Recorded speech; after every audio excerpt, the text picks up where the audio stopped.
Poorer health outcomes experienced by the Aboriginal and Torres Strait Islander communities stem from historical events. The impacts of colonisation, the stolen generation, and transgenerational trauma can impact all aspects of Indigenous health. Furthermore, the government has made several attempts to improve Indigenous health, such as through Close the Gap in 2008. However, Indigenous health outcomes remain significantly lower than non-Indigenous counterparts. Prior to colonisation, Aboriginal culture was one of strength and unity, where individuals knew and respected their roles within the community. Community elders shared their knowledge and educated younger generations through telling Dreamtime stories. Colonisation occurred when Captain Cook labelled Australia Terra Nullius, meaning empty or uninhabited land. This demonstrated an ethnocentric view, as Captain Cook's cultural perception saw inhabited land as land with agricultural evidence. The introduction of a dominant Western culture has contributed to many health conditions within the Indigenous population. Evidence suggests that a decline in the traditional hunter-gatherer practices and a more westernised sedentary lifestyle has led to poorer health outcomes. Additionally, the introduction of the Western diet has resulted in overconsumption of processed foods high in carbohydrates, saturated fats, and sugars, whereas prior to colonisation, the Indigenous diet consisted of fruits, nuts, meats, and fish. The Western diet is a major contributor to modifiable lifestyle diseases including obesity, hypertension, diabetes, stroke, and cardiovascular disease, which is the leading cause of death for Indigenous Australians. The stolen generation and assimilation are major contributors to the intergenerational trauma experienced by Indigenous people. The stolen generation saw Indigenous children forcibly taken from their homes and required to assimilate into Western culture. In 2014, 1 in 7 Indigenous Australians over 50 were part of the stolen generation, and 89% are currently experiencing poor health, thus demonstrating the impacts of past trauma on health outcomes. Past trauma has resulted in poorer mental health of Indigenous Australians, contributing to depression, post-traumatic stress disorder, and substance abuse. The introduction of tobacco and alcohol have further contributed to the deteriorating mental and physical health of Aboriginal populations. This is due to Indigenous people being more likely to engage in consumption at unhealthy levels. Both substances are modifiable risk factors for lifestyle diseases highly prevalent among the Indigenous people. The health needs of Indigenous people are impacted by the social determinants of health. Indigenous Australians living in rural and remote areas have limited access to health services such as GPs and specialists. Additionally, healthcare needs to be perceived as valuable, thus health professionals must demonstrate cultural awareness through knowledge of past trauma as well as their beliefs and values. Furthermore, Indigenous people value consulting respected community members when seeking healthcare. Therefore, health facilities with culturally competent employees must enable patients to have a community elder or other person present to enhance well-being. Indigenous Australians are more likely to experience a lower socioeconomic status compared to non-Indigenous Australians, impacting both quality of life and creating additional health needs. In 2014, the employment rates of Indigenous populations were 48% compared to 75% for non-Indigenous Australians. Furthermore, a lower median income, access to higher education, nutritious foods, and specialist medical care further impact health outcomes. Fast food consumption is higher among groups of lower socioeconomic status due to the costs of fresh produce required for healthy eating, resulting in excess consumption of saturated fats and carbohydrates. In 2018, 45% of Indigenous people were obese with a body mass index above 30, impacting both individuals and the wider community. Consumption of nutritious food reduces the prevalence of lifestyle diseases, supports disease prevention, and results in a reduction of lifestyle diseases. Due to the significant overlap between obesity as a causative factor for major lifestyle diseases, we have chosen the Wiradjuri community as they are the largest Indigenous population in New South Wales. The Wiradjuri people are known as the people of 3 rivers, of which surround their land. These are the Macquarie, Lachlan, and Murrumbidgee River. Indigenous Australians view health as a holistic concept, consisting of cultural, spiritual, social, and emotional well-being, and not merely physical wellness. It is important that we continue to monitor their health outcomes and seek ways in which we can support and empower them in their journey to achieve holistic health. The ideology of health in the eyes of the Wiradjuri people is very different to that of the dominant biomedical model of health practiced by non-Aboriginal people. People from Wiradjuri communities refer to themselves as Kuri and view health through a social lens. Thus, they measure health by the ability to socialise and the quality of their social interactions. As a result, true implications or experiences the Kuri have with the Western biomedical model of health is hard to measure. Kuri's perception of health creates a strong barrier for engagement in healthcare services. This is demonstrated by the preference of Indigenous people to use traditional medicines and practices offered by community elders rather than Western medicine alternatives. In contrast, exploring the Wiradjuri community health from a biomedical perspective revealed that life expectancy of Aboriginal people is almost 10 years less than non-Indigenous Australians. Contributing factors for the significant disparity include poor health literacy, limited access to health services, and different cultural views on health. Access to service creates a significant barrier dictating the experience of the Wiradjuri people seeking healthcare services. The Western New South Wales Primary Health Network highlights the main gaps, including a lack of general practitioners, limited access to hospitals due to proximity, and even further distances required to travel to access specialists. This results in delaying medical attention or avoiding it completely, resulting in poor health outcomes. Furthermore, reluctancy to engage in biomedical healthcare services is further exacerbated by a lack of cultural safety surrounding the delivery of the Western healthcare. This demonstrates the need for cultural competency, healthcare professionals, and services tailored to support the Indigenous communities in navigating the healthcare system.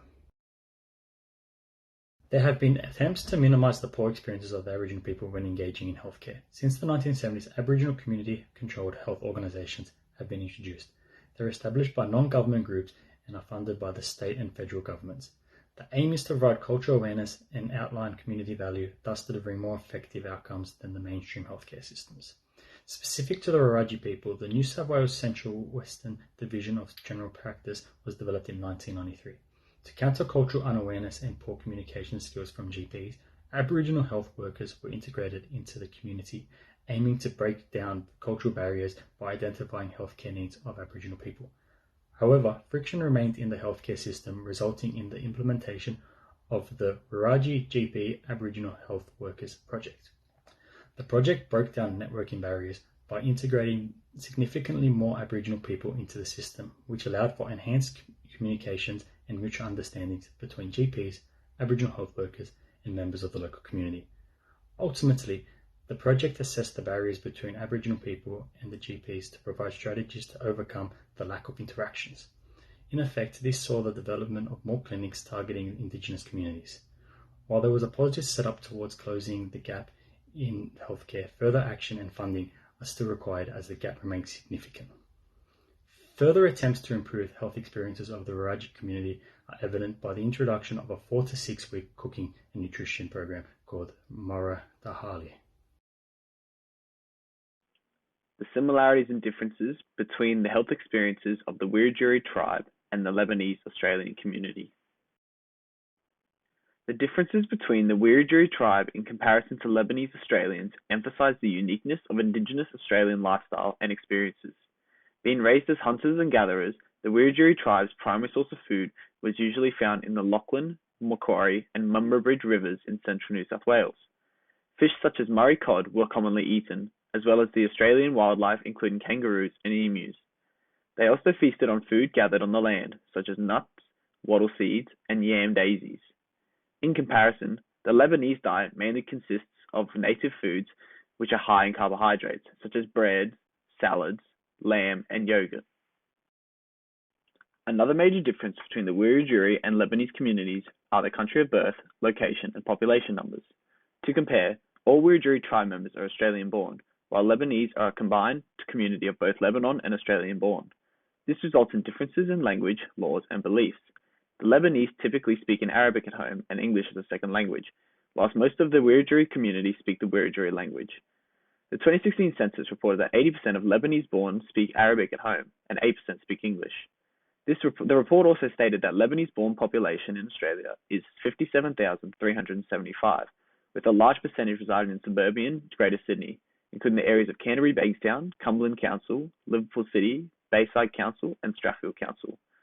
Contrastingly, the Wiradjuri tribe are situated in rural central New South Wales and experience differences in health needs due to the isolated geographical location. Similarities between the Wiradjuri and Lebanese communities include higher than average disease prevalence, as well as both being listed as minority groups.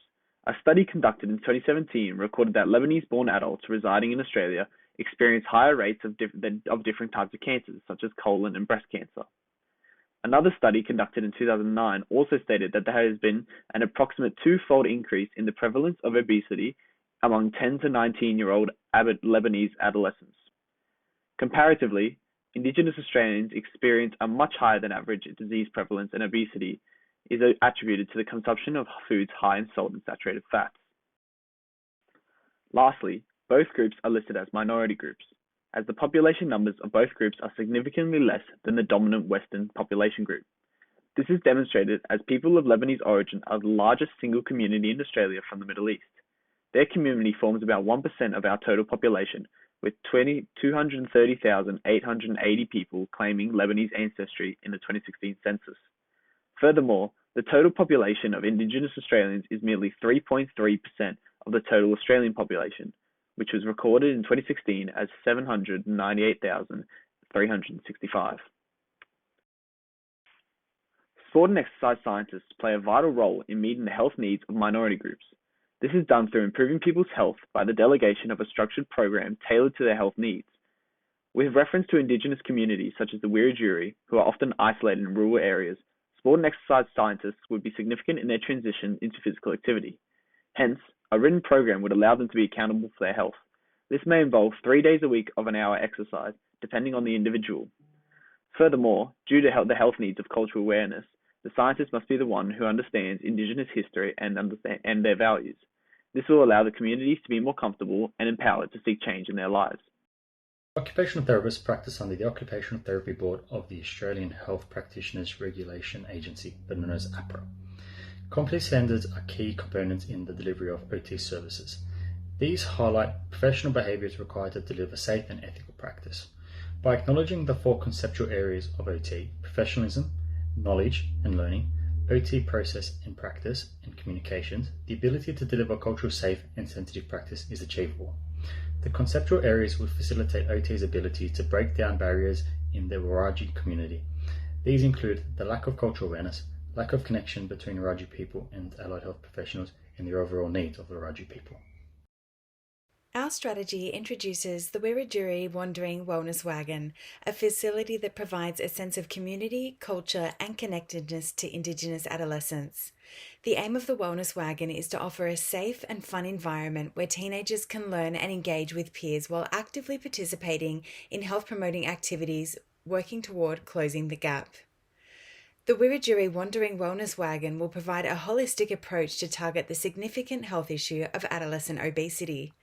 Evidence demonstrates that factors such as family practices, including the rewarding of good behaviour with food, eating meals in front of the television, and screen time, contribute to the prevalence of childhood obesity. This supports the need to implement a multifaceted approach that ventures deeper than addressing simply nutrition and exercise. Implementation of the strategy requires a Wandering Wellness Wagon to attend each school within the community 2 days per week on either Mondays and Wednesdays or Tuesdays and Thursdays. Activities will commence when school finishes for the day and run for 90 minutes. Activities include simple food preparation groups run by community volunteers, enabling the students to be active participants in preparing a nutritionally balanced afternoon tea, morning snack and lunch to take to school the next day. All activities will be coordinated and run in an outdoor environment to facilitate the Indigenous cultural value of land. Given that our current adolescent population will become parents of the future, knowledge and understanding of nutrition and meal preparation will further support them to raise a healthier future generation. In addition to cooking, fun group activities including traditional dance, bushwalks, team sports and self-defense classes will be coordinated and led by community volunteers. Afterwards, students will sit around a campfire and engage in stories shared by community elders. These diverse activities support the Indigenous values of law, land, language and law. The limitation and barriers of our strategy include funding of the wellness wagons, food and sporting equipment, in addition sourcing of reliable volunteers who are willing to obtain their free volunteer working with children check permit. Furthermore, volunteers must understand food allergies and medical conditions such as asthma, and the activities offered must be suitable for all teenagers regardless of age, gender or disability. The Wandering Wellness Wagon can be adapted to the needs of Lebanese migrant adolescents. Volunteers may be relatives of the school students or their carers rather than community elders. Further, to facilitate cultural safety, volunteers should speak both Arabic and English. Additionally, recognition that Lebanese culture varies significantly depending on the religion practice is important, as Islamic students will require their food to be halal and activities may need adjusting to suit older female students. The volunteers must facilitate culturally suitable physical activities using school ovals or halls while remembering the ultimate goal of reducing obesity among Lebanese teenagers. In conclusion, change cannot occur without recognizing and addressing all the factors contributing to adolescent obesity. Through empowerment and community engagement, our strategy aims to reduce the prevalence of teenage obesity using a holistic and culturally sensitive approach to facilitate behavior change. Madang Guru.